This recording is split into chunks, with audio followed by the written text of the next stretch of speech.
Hello বন্ধুরা, যারা উচ্চ মাধ্যমিক পরীক্ষায় এডুকেশন সাবজেক্ট নিয়ে পরীক্ষায় বসতে চলেছ এই 2025 সালে,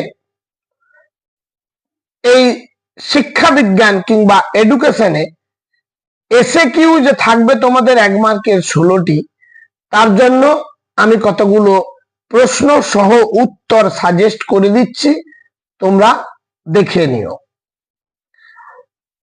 যারা চ্যানেলে নতুন তারা চ্যানেলটিকে সাবস্ক্রাইব করে পাশের বেল আইকনটি ক্লিক করে রেখো, এবং আর যদি কোনো সাবজেক্টের সাজেশন প্রয়োজন হয় বা কোনো পরামর্শের প্রয়োজন হয় তাহলে কমেন্ট করে জানিও। 1 নম্বর, ভারতে অন্ধদের জন্য প্রথম বিদ্যালয় কোথায় স্থাপিত হয়েছিল? উত্তর হলো অমৃতসর। ফুল ফর্ম থাকবে তোমাদের এসএকিউতে, মিনিমাম 3টে মতো থাকে, তাই আমি কতগুলো বাছাই করেছি, দেখে নিও। DIET, district institute of education and training. NCRHE, national council of rural higher education. NCERT, national council of educational research and training. IIT, Indian institute of technology. ITI, industrial training institute. SUPW, socially useful productive work. CAI, computer assisted instruction. CAL, computer assisted learning. IGNOU, Indira Gandhi National Open University. Next question, NLM, National Literacy Mission. POA, Program of Action. CABE, Central Advisory Board of Education. UGC, University Grant Commission. UNESCO, United Nations Educational, Scientific and Cultural Organization. ICDS, Integrated Child Development Service. ECCE, Early Childhood Care and Education. AICTE, All India Council for Technical Education. ALU, Arithmetic Logic Unit. DTP, Desktop Publishing. CRC, Central Registration Center. VEC, Village Education Committee. এরপর চলি 3 number প্রশ্ন। রাশিবিজ্ঞানে শ্রেণী ব্যবধান বলতে কি বোঝো? রাশিবিজ্ঞানে যখন কোনো বৃহত্তর স্কোর গুচ্ছের বিস্তার অনেক দীর্ঘ হয় তখন সেগুলিকে স্কোর মানের আকার অনুযায়ী কয়েকটি শ্রেণীতে ভাগ করে নেওয়া হয়। এর ফলে প্রতিটি শ্রেণীর একটি নির্দিষ্ট বিরতি থাকে, একেই বলে শ্রেণী ব্যবধান। অথবা যদি ছোট করে বলতে হয় তাহলে এটি বললেও চলে যাবে।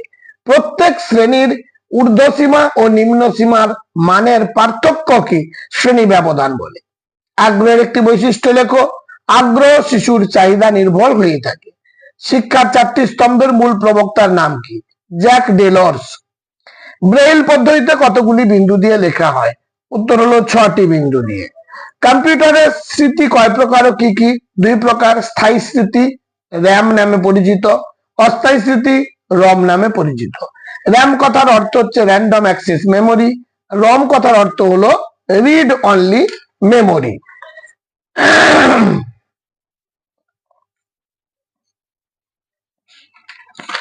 আচ্ছা, নেক্সট কোয়েশ্চেন দেখো।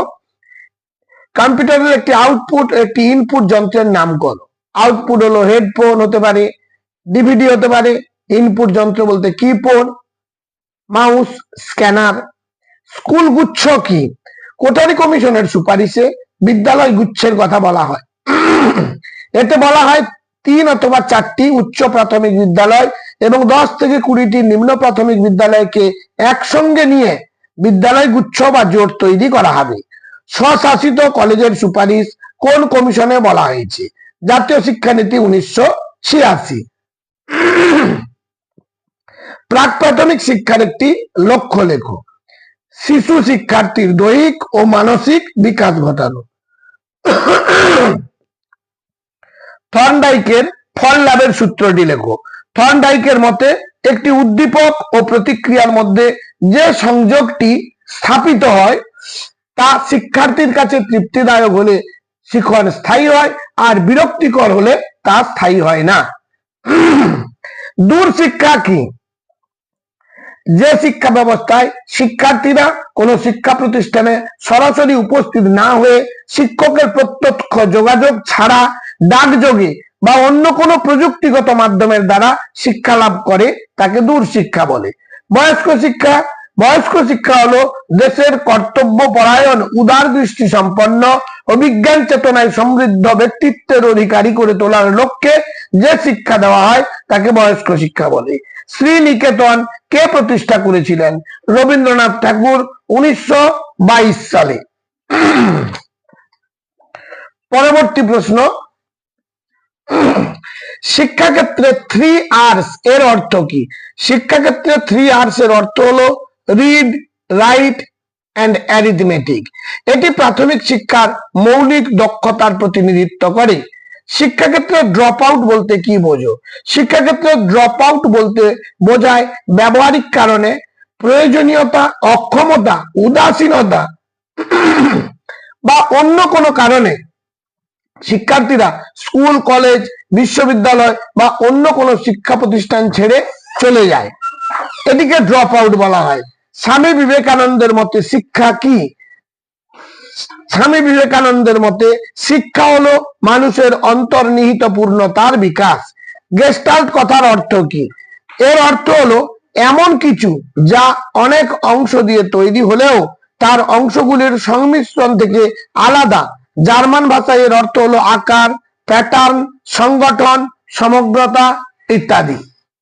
এবার হচ্ছে রম ও র্যামের একটি পার্থক্য লেখো। কম্পিউটারের স্থায়ী স্মৃতি কেন্দ্র হলো রম, কিন্তু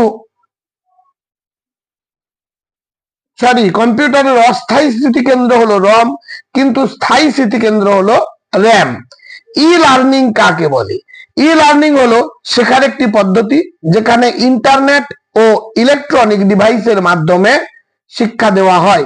বিদ্যুতের প্রয়োজন হয় না এমন দুটি শিক্ষা প্রযুক্তির নাম করো। উত্তর হলো রেডিও, স্পেলিংটা ভুল আছে, রেডিও এবং ক্যাসেট। মনে করা ও চেনার মধ্যে পার্থক্য কি? মনে করা একটি জটিল মানসিক প্রক্রিয়া, এখানে কোনো বস্তু দেওয়া থাকে না, স্মরণ করতে হয়। চেনা একটি অপেক্ষাকৃত সহজ মানসিক প্রক্রিয়া, এখানে বস্তু দেওয়া থাকে। পরের প্রশ্ন, শিখন ও পরিণমনের পার্থক্য কি? শিখন হলো অর্জিত প্রক্রিয়া, কিন্তু পরিণমন হলো স্বাভাবিক প্রক্রিয়া। ইলেকট্রিক থিওরির প্রবক্তা কে? উত্তর হলো চার্লস স্পিয়ারম্যান। টেট্রার সমীকরণ লেখো। দেখে নাও, r A B into r C D minus r A D into r B C equal to 0। মনোবিদ ডি ও হেভের মতে বুদ্ধি কয় প্রকার ও কি কি? উত্তর হলো 2 প্রকার, যথা এ হলো জন্মগত বুদ্ধি, বি হলো বিকাশশীল বুদ্ধি। অপানুবর্তন কি? অপানুবর্তনের হ্রাস পাওয়াকে অনুবর্তনের হ্রাস পাওয়াকে বলে অপানুবর্তন। স্কিনার বক্স কি?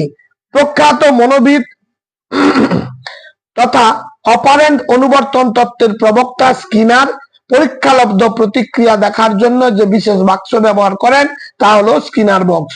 পাজল বক্স কি?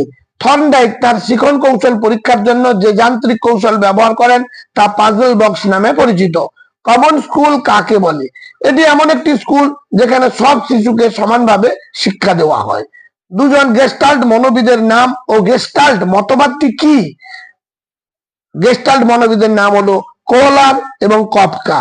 গেস্টাল্ট মতবাদটি কি? না অন্তর্দৃষ্টির সাহায্যে কোন সমস্যার সামগ্রিক পরিস্থিতি প্রত্যক্ষণের মাধ্যমে প্রতিবিম্ব প্রদান করার এক কৌশল আয়ত্তীকরণ প্রক্রিয়া। ভূইষ্ঠক নির্ণয়ের সূত্র কি? 2 রকম সূত্র হয়, একটা হলো 3 মিন মাইনাস 2 মিডিয়ান, আর একটা হলো L plus F1 minus F0 by 2 F1 minus F0 minus F2 into I অথবা H দেওয়া হয়। আচ্ছা, এটি বিশেষ চিহ্ন দেওয়া আছে, দেখে নাও। এর অর্থ কি? এর অর্থ হলো যোগফল, সিগমা বলে এটিকে, বা সামেশন চিহ্ন বলা যেতে পারে। সংবিধানের 45 নম্বর ধারায় কি বলা হয়েছে? এই ধারায় 10 বছরের মধ্যে 6 থেকে 14 বছর বয়স পর্যন্ত সকল শিশুকে অবৈতনিক ও বাধ্যতামূলক শিক্ষা দেওয়ার কথা বলা হয়েছে।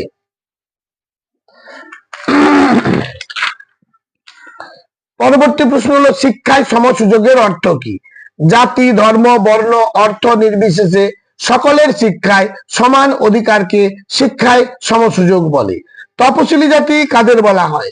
ভারতীয় সংবিধানে সমাজের অস্পৃশ্য সম্প্রদায়কে তপশিলি জাতি বলে অভিহিত করা হয়েছে। বিশ্ববিদ্যালয় শিক্ষা কমিশন কবে গঠিত হয় এবং এর সভাপতি কে ছিলেন? 1948 সালের 5 নভেম্বর। সভাপতি ডক্টর সর্বপল্লী রাধাকৃষ্ণন। গ্রামীণ বিশ্ববিদ্যালয় পরিকল্পনায় কয়টি স্তরের কথা বলা হয়েছে? এটি লেখা হয়নি। পরের প্রশ্ন, বিশ্ববিদ্যালয় কমিশনে প্রাচীন বিশ্ববিদ্যালয়ের ধারণা গঠন করে আদর্শকে গ্রহণ করার সুপারিশ করা হয়। উত্তরটি হলো ডেনমার্কের পিপলস কলেজের অনুকরণে। সপ্ত প্রবাহ কি? মুদালিয়ার কমিশনের মতে ঐচ্ছিক পাঠ্যক্রমের বিভিন্ন পাঠ্য বিষয়গুলিকে 7টি মূল প্রবাহের ভাগকে সপ্ত প্রবাহ বলে। পরের দাগে, মাধ্যমিক শিক্ষা কমিশন কবে কার সভাপতিত্বে গড়ে ওঠে? 1952 খ্রিস্টাব্দে 23 সেপ্টেম্বর। ডক্টর লক্ষণ স্বামী মুদালিয়ার। কোঠারি কমিশনের ত্রিভাষা সূত্র কি? ভারতের শিক্ষার্থীরা 3টি ভাষা শিখবে লেখাপড়ার ক্ষেত্রে, 2টি হবে স্থানীয় ভাষা এবং একটি হবে ইংরেজি। কারিগরি শিক্ষার 2টি প্রতিষ্ঠানের নাম করো। একটি হলো পলিটেকনিক ইনস্টিটিউট, একটি হলো টেকনিক্যাল ইনস্টিটিউট, আরেকটি হলো NITEC। পরের প্রশ্ন, বৃত্তিমূলক শিক্ষা কি? যে শিক্ষার দ্বারা শিক্ষার্থীরা হাতে নাতে কাজের মাধ্যমে কোনো বৃত্তি সম্পর্কে বিশেষ জ্ঞান ও দক্ষতা অর্জন করে তাকে বৃত্তিমূলক শিক্ষা বলে। প্রাক প্রাথমিক শিক্ষার একটি প্রতিষ্ঠান ও লক্ষ্য লেখো। উত্তরটি হলো কিন্ডারগার্টেন এবং শিশু শিক্ষার্থীর মানসিক বিকাশ সাধন। নবোদয় বিদ্যালয় কি? জাতীয় শিক্ষানীতি 1986 খ্রিস্টাব্দে মাধ্যমিক শিক্ষার গুণগত মান উন্নয়নের জন্য দেশের বিভিন্ন প্রান্তে যে আদর্শ স্কুল প্রতিষ্ঠা করা হয় তা নবোদয় বিদ্যালয় নামে পরিচিত। অপারেশন ব্ল্যাকবোর্ড কি? অপারেশন ব্ল্যাকবোর্ড হলো প্রাথমিক শিক্ষার উন্নয়নে একটি কর্মপ্রকল্প। ব্ল্যাকবোর্ড শব্দটিকে প্রতীক হিসেবে ব্যবহার করা হয়েছে। রামমূর্তি কমিটি কবে গঠিত হয়েছিল? 1990 সালে। ব্রেইল কি? অন্ধ শিশুদের শিখনের জন্য স্পর্শভিত্তিক পদ্ধতিকে বলে ব্রেইল। এর প্রবর্তক 1929 খ্রিস্টাব্দে ফরাসি নাগরিক লুইস ব্রেইল। স্টাইলাস কি? শিক্ষার্থীদের ব্রেইল পড়ার পর ব্রেইল লেখা শেখানো হয়। অন্ধ শিশুরা স্টাইলাসের সাহায্যে লিখে থাকে, অর্থাৎ অন্ধ শিশুদের লিখন পদ্ধতি। মৌখিক পদ্ধতির প্রবর্তক কে?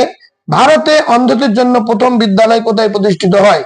আচ্ছা, মৌখিক পদ্ধতির প্রবর্তক হলো কেটি অ্যালকর্ন এবং দ্বিতীয়টি আগেও হয়ে গেছে। ব্যতিক্রমী শিশু কারা? যেসব শিশু শারীরিক, মানসিক এবং শিক্ষণগত ত্রুটির কারণে নির্দিষ্ট মাত্রায় স্বাভাবিক জীবনযাত্রায় অক্ষম তাদের ব্যতিক্রমী শিশু বলা হয়। সর্বশিক্ষা অভিযান কি? কেন্দ্র সরকার একটি শিক্ষামুখী সমাজ গড়ে তুলতে 1999 থেকে 2000 বর্ষে 14 বছর বয়স পর্যন্ত সকল স্তরের ছেলে মেয়েকে 10 বছরের মধ্যে 8ম শ্রেণী পর্যন্ত শিক্ষা দেওয়ার যে কর্মসূচি গ্রহণ করে তাকেই বলা হয় সর্বশিক্ষা অভিযান। পরের প্রশ্ন, হার্ডওয়্যার ও সফটওয়্যার এর একটি পার্থক্য লিখব। কম্পিউটারের বাহ্যিক আকৃতি সম্পন্ন সকল যন্ত্রাংশ বা ডিভাইসকে বলে হার্ডওয়্যার। সফটওয়্যার হলো কতগুলো প্রোগ্রাম বা প্রোগ্রামের সমষ্টি যা হার্ডওয়্যারকে ব্যবহার উপযোগী করে তোলে। 15 থেকে 20 শ্রেণীসীমার মধ্যবিন্দুর স্থান কত? তাহলে আপার লিমিট এবং লোয়ার লিমিট হলো 15, দুটোকে যোগ করে তাকে 2 দিয়ে ভাগ করো বা গড় নির্ণয় করো, তাহলে মধ্যবিন্দু হয়ে যাবে। একত্রে বসবাসের শিক্ষা কাকে বলে? পারস্পরিক নির্ভরশীলতার ভিত্তিতে নিজেদের অভাব প্রয়োজন মেটানোর মাধ্যমে সমাজবদ্ধ হয়ে বসবাস করাকে একত্রে বসবাসের শিক্ষা বলে। তোমাদের 16 নম্বর যে এসকিউ থাকবে সেটি একেবারে তোমরা হাতের মুঠোয় একেবারে ধরে নিতে পারো, পেয়েই গেছো। এবং বড় প্রশ্ন থেকেও আমি কোন চ্যাপ্টার থেকে 2টো, কোন চ্যাপ্টার থেকে 1টা করে দিয়েছি। সুতরাং এগুলো করলেই তোমরা 80তে 80 কমন পেয়ে যাবে। আর সবশেষে চ্যানেলটিকে সাবস্ক্রাইব করে বন্ধুদের মধ্যে শেয়ার করতে ভুলে যেও না। আজ তাহলে এই পর্যন্ত।